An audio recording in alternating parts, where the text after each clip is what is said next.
મધ્યકાલીન ગુજરાતી સાહિત્યની લાક્ષણિકતાઓ. લગભગ 650 વર્ષનું 1850 સુધીનું મધ્યકાલીન સાહિત્ય તે પછીના અર્વાચીન સાહિત્યથી જુદું પડી જાય છે. દયારામ સિવાય કોઈના હસ્તાક્ષર મળતા નથી. પાઠાંતરને લીધે મીરા કે પ્રભુ ગિરિધર નાગરનું મીરા કહે થઈ ગયું. લાક્ષણિકતાઓ. હસ્તપ્રત કંઠસ્થ સાહિત્ય, હાથપોથીઓ કે હાથે લખેલા ભજન ગુટકા દ્વારા પ્રાપ્ત થયા છે. પદ્ય પ્રધાનતા, ધર્મ પ્રધાનતા, જીવનના ઉલ્લાસનો અભાવ, વિષય વૈવિધ્ય અલ્પ, પ્રત્યક્ષ કથન શૈલી, પરલક્ષિતા, અલ્પ આયાસ, સાહિત્ય સ્વરૂપો, નાટ્ય સ્વરૂપનો અભાવ, સમકાલીન જીવનનું પ્રતિબિંબ. પદ્ય પ્રધાનતા. મોટા ભાગે પદ્યમાં અને ઉર્મી પ્રધાન સાહિત્ય છે. કાદંબરી ગદ્યકથા ગુજરાતીમાં ભાલણે ફેરવી. સંસ્કૃત પદ્યવાર્તા ગુજરાતીમાં થઈ ગઈ. પૃથ્વીચંદ્ર ચરિત જેવી લયબદ્ધ ગદ્યકથા અપવાદરૂપ છે. બાલાવબોધ, ગીત ગોવિંદ ગદ્યમાં છે. સ્વામિનારાયણ વચનામૃતનું ગદ્ય છેલ્લું છે.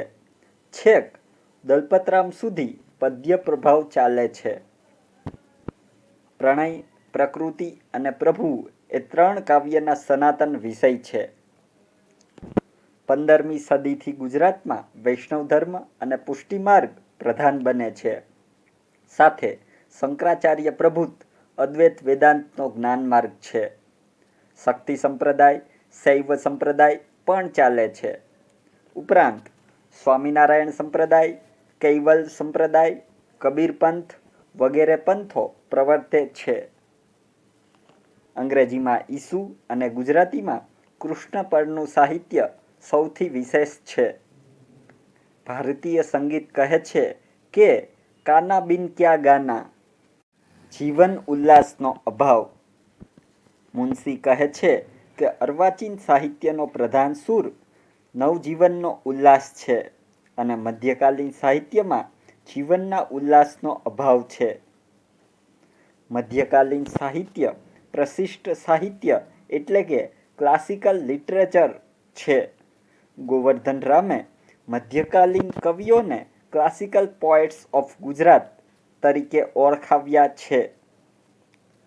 મધ્યકાલીન સાહિત્યકારો નિષ્કુળાનંદ, નિરાંત, રાજે, રત્નો, રણછોડના પદો રંગદર્શી છે. મુનશીએ ભક્ત કવિ દયારામને પ્રણય કવિ કહ્યો છે. આખ્યાનોમાં જીવનનો ઉલ્લાસ છે. પ્રેમાનંદના નળાખ્યાન જેવા ઉત્તમ કાવ્યમાં અડધો ભાગ શૃંગારનો છે. કુંવરબાઈનું મામેરું અને સુદામા ચરિત્ર એ સંસાર રસના કાવ્યો છે. ઓખાહરણ, ચંદ્રહાસ આખ્યાન અને રૂક્મિણી હરણમાં જીવનના પ્રેમ શૌર્યનો ભરપૂર ઉલ્લાસ છે. મધ્યકાલીન પદ્ય વાર્તાઓ અધાર્મિક છે ને જીવનના ઉલ્લાસની કથાઓ છે. એમાં લૌકિક રસ છે. વસંત વિલાસ નર્યુ પ્રેમ સૌંદર્ય કાવ્ય છે. કાન્હડે પ્રબંધ પણ યુદ્ધ અને પ્રેમની રોમાંચક કથા છે. પદ્ય વાર્તામાં મનોરંજન, ચાતુરી ને માધુરી છે. મધ્યકાલીન સાહિત્ય ભક્તિ શૃંગાર, ભગવાનની કૃપાના ચમત્કારો, ભક્ત ચરિત્રો, બોધકાવ્યો વગેરે સ્વરૂપે લખાતું. અંતે તો હેમનું હેમ હોય કે એમનું એમ હોય. મધ્યકાલીન સાહિત્ય પરલક્ષી છે. કથા, આખ્યાન, વાર્તા તો પરલક્ષી જ હોય અને ત્રીજા પુરુષમાં જ કહેવાય. રાસ, પ્રબંધ, ચરિત્ર પણ બીજાના જીવનકથા કાવ્યો છે. દયારામ સખી ભાવે ગાય છે. સંસ્કૃત અને વ્રજ કવિઓને કૃત્રિમ કલા શિલ્પતામાં રસ હતો. પ્રેમાનંદના સાહિત્યમાં વ્રજની છાટ ને સંસ્કૃતની આલંકારિકતા દેખાય છે. અખો ઘરગથ્થુ અલંકારો વાપરે છે. દયારામ અને પ્રેમાનંદ બ્રહ્માનંદની રચનાઓમાં કાવ્યાત્મક શૈલી જોવા મળે છે. મધ્યકાલીન સાહિત્યમાં આજના ઉર્મી કાવ્ય સિવાય બધા સ્વરૂપો વિશિષ્ટ છે. જૈન સ્વરૂપોમાં રાસ, પ્રબંધ, ફાગુ, ચરિત્ર, વિવાહલુ, સ્તવન, સજ્જાય, માતૃકા, રૂપક, ચરચરી છે. જૈનેતરમાં પદ, આખ્યાન અને વિવિધ પ્રકારની પદ્ય વાર્તા છે. જૈન સ્તુતિ કાવ્યો જૈનેતર પદો જેવા છે. જૈન રાસ, પ્રબંધ, ફાગુ, ચરિત્ર જૈનેતર વૈષ્ણવ આખ્યાનો જેવા છે. સઘળું સાહિત્ય ઉર્મી પ્રધાન પદો અને આખ્યાનાદિ કથાઓના મોટા બે વર્ગનું છે. એમાં ગદ્યની નાની સરવાણી છે. મધ્યકાળમાં ઉર્મી કાવ્ય, મહાકાવ્ય જેવા આખ્યાન આદિ કથાકાવ્યો છે, પણ નાટક નથી. સંસ્કૃત અને પ્રાકૃત અપભ્રંશના મહાકાવ્યાદિ, ચરિત્ર પ્રબંધાદિ વગેરે સ્વરૂપો ગુજરાતીમાં ઉતરેલા છે. ભાલણે બાણની ગદ્યવાર્તા કાદંબરીનું આખ્યાન બનાવ્યું. મધ્યકાળમાં સોલંકી યુગમાં રામચંદ્ર ગુણચંદ્ર જેવા 10 રૂપકકાર થઈ ગયા. હરગોવિંદદાસ કાંટાવાળા અને અન્ય પંડિતોએ પ્રેમાનંદના નામે નાટકો રચ્યા અને પ્રકાશિત કર્યા, કિંતુ ગુજરાતી સંશોધકોએ એ નાટકો પ્રેમાનંદના કે વલ્લભના નથી એમ સિદ્ધ કર્યું. મધ્યકાળમાં લોકનાટ્ય ભવાઈ છે. હંસાઉલીના વાર્તાકાર ઊંઝાના ઠાકર અસાઈતે ભવાઈના 360 વેશો લખ્યા છે. ભવાઈ સ્ટેજ વગરના નાટ્યવેશનું અસાહિત્યિક સ્વરૂપ છે. સામાન્ય લોકોનું સ્થૂળ મનોરંજન છે. આખ્યાનમાં તત્કાલીન ગુજરાતી જનજીવનનું પ્રતિબિંબ છે. પ્રેમાનંદ ગુજરાતીકરણનો કિમિયો કરે છે. કુંવરબાઈનું મામેરુંમાં નાગરી નાતનું ચિત્ર છે. કાન્હડદે પ્રબંધ તે વખતનો કાવ્યાત્મક દસ્તાવેજ હોય તેવું ભાસે છે. રાસાઓમાં પાટણ અને ખંભાતનું જીવન આલેખાયેલું છે. કળીકારનો ગરબો, કજોડાના ગરબા વગેરેમાં સમાજના અધઃપતનનું ચિત્ર છે.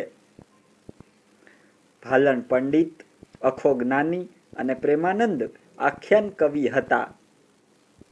શામળ આશ્રિત વાર્તાકાર, દયારામ પુષ્ટિ પંડિત ને રંગદર્શી ભક્ત કવિ હતા. નાકર વૈશ્ય હોવાથી આખ્યાન લખતા, જેને રજૂ મદનસૂદ કરતા.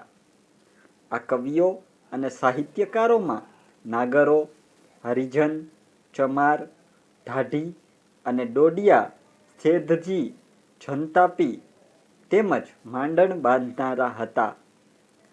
મીરાબાઈ રાજરાણી અને દિવાળીબાઈ રામભક્ત હતા. કાન્હડદે પ્રબંધના કરતા પદ્મનાભ રાજકવિ હતા. સોની અખા વેદાંતી છે, જે અમદાવાદ પાસેના જેતલપુરના છે. અખાની શિષ્ય પરંપરા વિશાળ હતી, જે અર્વાચીન યુગ સુધી આવી મળે છે.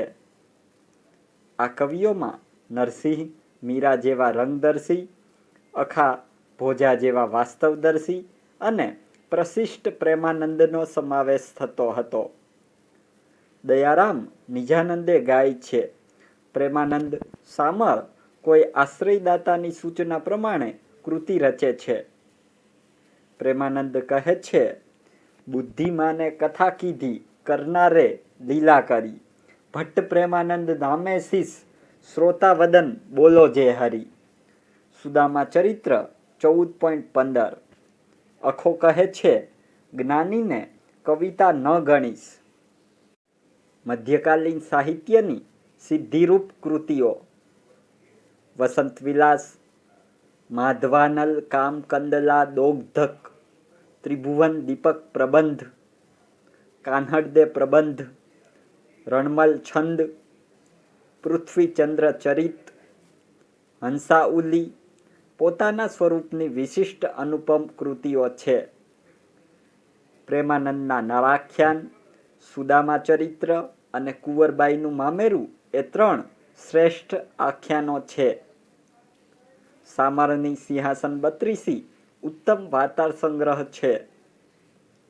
અખાના અખે ગીતા, અનુભવ બિંદુ અને છપ્પા જ્ઞાન માર્ગમાં ઉત્તમ કૃતિઓ છે. રવિદાસની કબીરવાણી, બ્રહ્માનંદ પ્રેમ સખી પ્રેમાનંદના અમુક પદો, ગૌરીબાઈ ને ગંગાસતી જેવા કવિઓની 1-2 ઉત્તમ રચનાઓ એ મધ્યકાલીન ગુજરાતી સાહિત્યની મોંઘી મીરાત છે. નરસિંહ, મીરા, પ્રેમાનંદ, દયારામ, અખો, સામર એ પ્રથમ પંક્તિના કવિઓ છે. પ્રેમાનંદનું દસમ સ્કંધ, તેમાં કહ્યું છે કે દસમ સ્કંધ અધ્યાય 80 કહું સુદામા ચરિત્ર. નરસિંહના જીવન પરના મામેરું જેવા આખ્યાન મૌલિક છે, તો વસંત વિલાસ કૃતિ અનુપમ કાવ્યાલંકારનું દર્શન કરાવે છે.